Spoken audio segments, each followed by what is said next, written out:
तर तिकडे खरात प्रकरणी केसरकरांचा कथित पीए दीपक लोंढेची चौकशी करण्यात आली।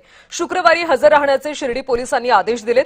लोंढे आणि पत्नीच्या नावे समता पतसंस्थेमध्ये 4 खाती आहेत। संबंधित खात्यावरून 2,60,00,000चा आर्थिक व्यवहार झाला। खराच्या राष्ट्रीयकृत बँकांमध्ये सुद्धा लोंढेचा कोट्यवधींचा व्यवहार झाला। शुक्रवारी दीपक लोंढेची चौकशी होणार आहे आणि जबाब नोंदवला जाणार आहे। याबद्दल अधिकची माहिती देत आहेत आमचे प्रतिनिधी जयेश सावंत। जयेश, केसरकरांचा कथित पीए दीपक लोंढेची आता चौकशी केली जाईल अशी माहिती मिळते, काय अपडेट्स आहेत?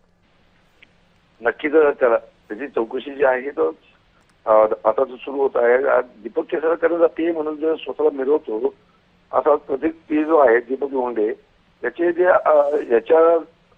काही आहे त्याच्या खात्यावरून जे आहे ते मोठ्या प्रमाणात जे आर्थिक व्यवहार झाले तर समोर आलेला आहे। त्याच्या आणि त्याच्या कुटुंबाच्या नावे 4 खाती जी आहे ती समता पतसंस्थेत जे आहेत ते आहेत। त्याचबरोबर जे